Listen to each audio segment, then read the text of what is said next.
that. Thank you, Leader, for giving me the opportunity to speak a little, and for the trip, Maggie.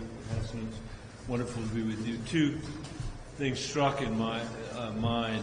One was something that Chuck already mentioned, which was the visit to this graveyard, where we went, and there was half of the graveyard was filled with Ukrainian graves that had just been put there. There were flowers, fresh flowers on the grave. The Ukrainian flag was flapping in the wind above these graves. And then I looked over and I realized what I was looking at, which was a parking lot, the other half of which had been paved up for the next set of graves that were going to be buried there in Lviv. This wasn't close to the front. This is a city in the western part of Ukraine, but that's the daily ritual that is going on there as we have this debate here about this government shutdown. The other thing that was striking to me was the meeting that we had with President Zelensky and his team. Here's a guy who 3 years ago was a television actor. He didn't ask for this invasion. His people didn't ask for this invasion. The entire weight of the world, I've said this to him, the entire weight of the world had fallen on his shoulders. And what he has done, and what he would say the American people have done, the bravery of the Ukrainian armed forces, has exceeded every single reasonable expectation that anybody could have had of them. They've taken back more than half the territory that Putin stole from them. They won battle after battle.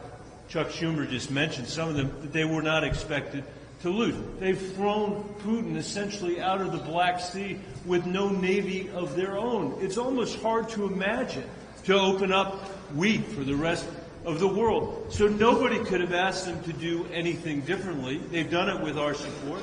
They've done it with our help. And their fight is not just for Ukraine. It's for democracy and it's for the West. And we have a decision to make here about this. I believe that Ukraine can win this battle. That is what we heard. The Ukraine can win this battle. If we fail to provide them with the aid, they will lose this battle. That is what is at stake. I've heard some colleagues around this place say, well, we don't know if they can win. What we do know is they will surely lose if we don't provide them this aid. And they have, I believe, we have a moral obligation to defend them the way they've defended our democracy. But even if you don't believe that, it is clearly in our national security interest to do this, because the rest of the world, if they see us walk away from this now, after Europe has already re-upped another $50 billion, they will conclude that we are going to abandon our allies, that we are going to abandon democracy. And Xi Jinping is sitting in Beijing right now wondering what we're going to do.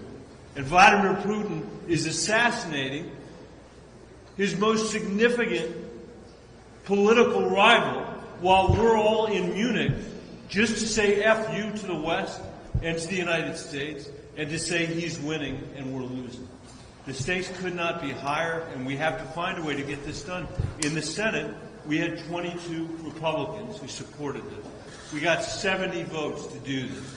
Surely the House of Representatives can put this on the floor and allow a bipartisan majority to do the right thing.